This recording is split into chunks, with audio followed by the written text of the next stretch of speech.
Hello everybody, CARCAR here, and today I am giving you guys my post-race thoughts on the Sakura FGX EVO F1 car.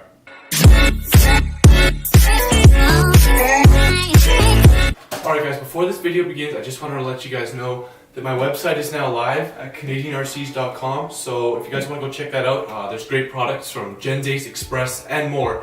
I'll link it in the description if you guys want to go check it out. But without further ado, let's get into the FGX EVO. Alright, so this car I've had for probably close to a month now. So I've built it, I've painted the body, I've done some runs with it, and there's already quite a bit of stuff that I can see that are not necessarily issues with it, but things that could definitely use some work, and just some things to keep in mind if you're thinking about buying this kit. So I'm going to take the top off the car, and I'll give you guys some close-ups of what electronics I have. But let's get into it. So a nice thing about this kit is that it comes with this body pre-cut. It comes in 3 different pieces, which I just double-sided taped together. So I painted the side parts a neon orange from, actually a fluorescent orange from Tamiya, and then the top is Tamiya blue. I really like the way this came out. It looks good. And so then I just added a few other stickers on there. And then so here is the vehicle itself. So this is the FGX EVO, bought from Sakura. I bought it with the clear body. It comes as a kit that you must assemble, which hopefully for most of you racers you're well aware of that. So this is what the box looks like. It shows the different options for the color schemes, but then on the side of the box you can get the clear one, which is what I did. But yeah, so first I'm just going to take you guys over the electronics that I chose for it, and then we'll get more in depth with it. So for this vehicle, I chose to go with the SkyRC Toro combo. This is a 21.5 turn combo, and that is a 60 amp ESC with a little external capacitor on the side of it, which I have zip tied up. And then for the servo, I have a Savix Digital SC1251 milligram servo in there. That is a low profile servo, mind you, and you have to run a low profile servo, which I'm glad I did, because otherwise it would not clear since it is tucked underneath the car here. For a transmitter receiver, I'm running a Futaba 4PV. It's a very good transmitter receiver. It is expensive, but it's well worth the money for all the features you can get. I'm really happy with it after I've purchased it. So yeah, and then down at the bottom there, I am running a Genzace shorty pack. I believe this is a 4200 milliamp 60C battery. One interesting thing about this car is that you can run full size and shorty packs. There's a little bracket that you can move up, and then you can place either a shorty pack like I have in here or a full size pack. It runs cantilever suspension, which is quite unique. But let's just get into the talk about after racing. If you guys want to learn more about it, I have another video on that. So I took this out to the track and decided to go for a race night. You know, I made a brief appearance in an F1 race just because I wanted to try it out. I quickly gotten it set up, hadn't even driven it yet. I threw some traction compound on the tires and took it out. I'll post the video in the description. I'll post a link to it where you guys can go check the car out, and I did take it for a quick little rip. But I must say that it was pretty awful first time out. The car was spinning out like crazy.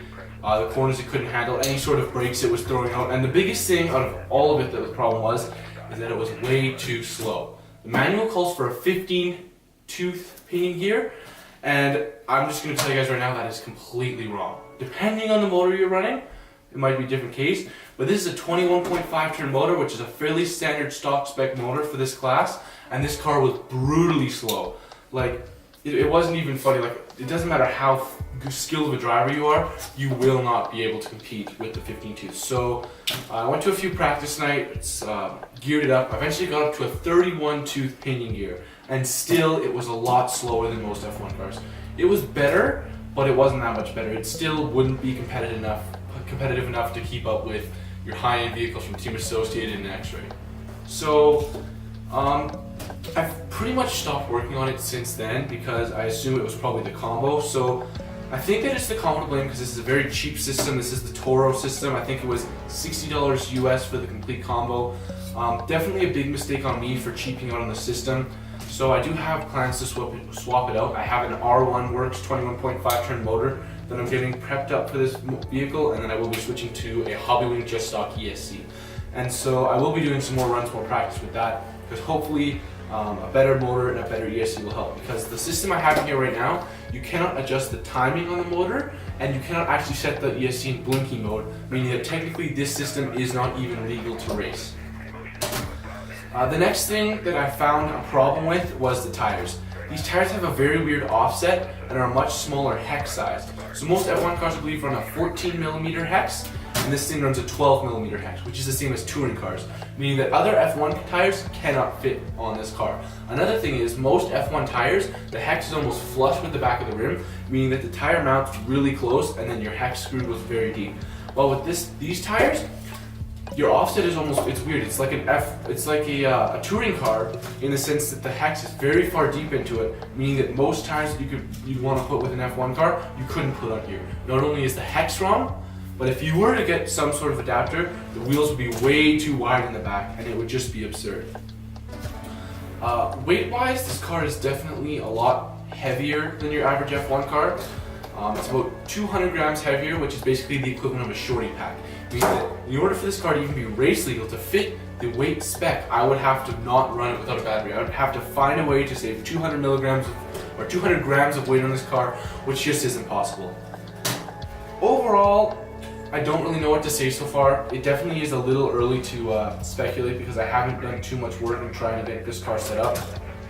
One of the local F1 gurus really helped me lower the car down and just set it up a little bit better. That definitely helped. But like I said, the combo is so slow that it's very difficult to consider this car competitive, and I definitely won't be racing in any of the events this season.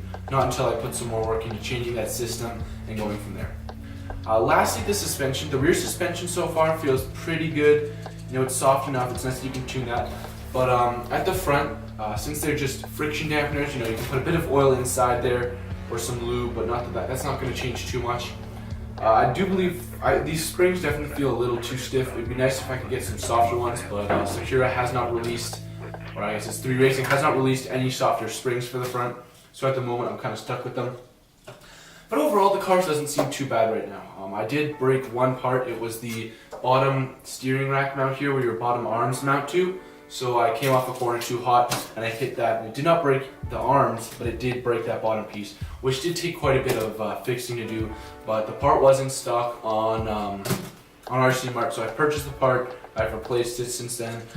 I went for a little run, but that's pretty much been it. Another thing, lastly, I promise this is the last thing I'm going to talk about, is the rear transmission. Most F1 cars are very similar to a pan car or a 12th scale vehicle in the sense that it's just about a solid axle, your spur gear, and then a ball differential built into your spur gear. This car uses a 3-gear system, including an open gear diff. Right, technically I guess it's a closed gear diff. That definitely makes it very different to set up your drive ratio, because there's an internal ratio on the on your transmission as it is. I believe it's 1.6. Which means that even from there you cannot compare this ratio to most other F1 cars because it's going onto a smaller drive gear, which is technically your spur gear, which then changes to another gear and another gear and another, so it's difficult to properly gauge your gearing. But I mean, overall, like I said, it's a very inexpensive kit when you compare it to other ones, but that is reflected in your parts quality, most of it being plastic, hardly any aluminum that you can see other than maybe a few pieces here and there. But like I said, I am going to do some more work on this car. I'm going to swap out the system for a different one, see if that makes any change. But I am still looking forward to seeing if any companies will be releasing option parts for this. I know I talked to a few people that owned the original FGX, and they are very similar. I'm almost suspicious that this is just about like a re-release, and parts will be compatible with the older one, including the option parts. But it's still almost too early to tell. I am going to keep looking out to see if any companies do release option parts for this car, because I'd love to be able to get some nicer parts that might be able to lighten up this car. But overall, thank you guys for watching. This has been Canadian RCs. Be sure to check out the website, and I'll catch you guys in the next video.